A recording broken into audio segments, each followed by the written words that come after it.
शहीद सुजीत के पीड़ित परिवार से मिले जनसुराज के प्रदेश अध्यक्ष मनोज भारती। करीब 2 सप्ताह पूर्व जम्मू कश्मीर के रामबन जिले में करीब 700 मीटर गहरी खाई में एक सैन्य ट्रक के गिर जाने की घटना घटित हुई थी, जिसमें बेगूसराय जिला के अमरपुर पंचायत निवासी करीब 43 वर्षीय सेना के जवान सुजीत कुमार शहीद हो गए थे। शुक्रवार को जनसुराज के बिहार प्रदेश अध्यक्ष मनोज भारती शहीद सुजीत कुमार के पीड़ित परिवार से मिलने पहुंचे। उन्होंने सबसे पहले शहीद सुजीत कुमार के तैलचित्र पर माल्यार्पण कर उन्हें नमन किया और उन्हें श्रद्धांजलि अर्पित किया। तत्पश्चात उन्होंने शहीद सुजीत के इकलौते पुत्र, बुजुर्ग पिता और उनके परिवार से मिले। इस दौरान उन्होंने सरकार से मिलने वाली सहायता और परिवार से संबंधित जानकारी ली। तत्पश्चात उन्होंने शहीद सुजीत की पत्नी, 2 पुत्री और परिवार के अन्य सदस्य भी मिले। उन्होंने पीड़ित परिवार को आश्वासन दिया कि वे पार्टी की ओर से सरकार से मांग करेंगे कि पीड़ित परिवार के बच्चों की पढ़ाई का जिम्मा सरकार ले, अधिक से अधिक सहायता राशि सरकार दे। इसके अलावा सरकार शहीद सुजीत की विधवा पत्नी को सरकारी नौकरी दे ताकि वो अपने परिवार का भरण पोषण कर सके। पीड़ित परिवार ने कहा कि क्षेत्र में कोई भी सरकारी भवन, सड़क, खेल मैदान बने वो शहीद सुजीत कुमार के नाम पर हो। इस मौके पर पार्टी के बेगूसराय जिला प्रभारी साहब मलिक, जिला अध्यक्ष डॉक्टर रजनीश कुमार, पार्टी के अन्य नेता में RN सिंह, डॉक्टर सोनू शंकर, कुमार गौतम समेत कई पार्टी के नेता, कार्यकर्ता और पार्टी के कई नेत्री शामिल हुए। हाँ सर, आप अमरपुर गांव पहुंचे सर, जो शहीद सुजीत कुमार जी के पीड़ित परिवार से मिलने के लिए। उनसे क्या बातचीत हुई और उन्होंने क्या मतलब मांगे रखी है और आपने क्या उनको आश्वासन दिया है?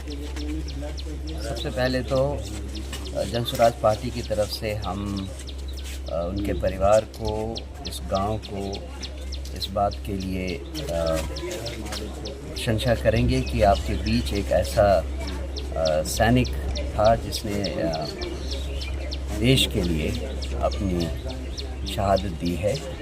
इस बात के लिए हम सबको बहुत बहुत गर्व होना चाहिए कि बिहार की इस मिट्टी से, इस परिवार से ऐसा एक शहीद निकला है। दूसरी बात, जो परिवार से एक बात कही गई है, उसमें हमने उनसे खुद ही पूछा कि आप क्या चाहते हैं, किस तरह से आप अपनी बात सरकार तक पहुंचाना चाहते हैं। तो जो अभी तक सरकार से उनको मदद दी गई है वो कम है। जो सरकार दे सकती है वो उस रकम से के दुगने से भी ज़्यादा है। तो सरकार से तो एक ये मांग करेंगे कि जैसा नॉर्म है उस हिसाब से इस परिवार को मैक्सिमम सहायता दी जाए। दूसरी, सेना और राज्य सरकार की तरफ से अगर इनकी विधवा के लिए, इनकी पत्नी के लिए, सुजीत की पत्नी के लिए कोई नौकरी का इंतज़ाम हो तो उस पर ध्यान दिया जाए, उसको प्रायोरिटी दी जाए। तीसरी चीज़ है कि बच्चों की पढ़ाई लिखाई का पूरा ध्यान सरकार रखे और उनकी सहायता करे जब तक वो अपने पैरों पर खड़े नहीं हो जाते। और चौथा है कि उनका नाम, सुजीत जी का नाम भुलाया नहीं जाए और शहीद सुजीत कुमार के नाम पर कुछ न कुछ सरकार ऐसा प्रबंध करे कि कहीं पे उनके लिए स्मृति बनाई जाए या किसी सड़क का नाम रखा जाए या कुछ भी ऐसा कि उनका नाम भुलाया नहीं जाए समाज के द्वारा। उसकी भी हम रिकमेंडेशन करेंगे। जी, पहुँचे हैं जो शहीद सुजीत जी से मिलने के लिए, जो आपके प्रदेश अध्यक्ष हैं वो लोग भी आए हैं। क्या बातचीत हुई है बताइए। देखिए, हम दूसरी बार आए हैं। पहली बार हम आए थे तो हमने प्रदेश अध्यक्ष महोदय से निवेदन किया था कि आप आएँ और शहीद परिवार को सांत्वना दें। तो साथ में गए हैं और प्रदेश अध्यक्ष महोदय सारा कुछ बता ही दिए कि उनकी पत्नी ने किस प्रकार से क्या मांग की है। सबसे बड़ी मांग ये है कि उनको भुलाया ना जा सके। तो उसके लिए अगर कोई सड़क हो, कोई द्वार हो, कोई स्मारक हो, उसका निर्माण हो, जो सरकार जल्द से जल्द कराए।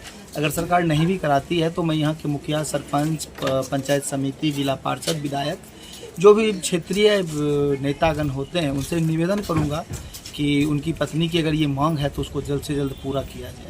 एक ये, दूसरा कुछ हो ना हो, उनकी 2 बच्चियां हैं, 1 बेटा है, उनकी पढ़ाई की समुचित व्यवस्था हो और कम से कम इंटर तक की पढ़ाई उनका फ्री ऑफ कॉस्ट हो, सरकार की तरफ से हो।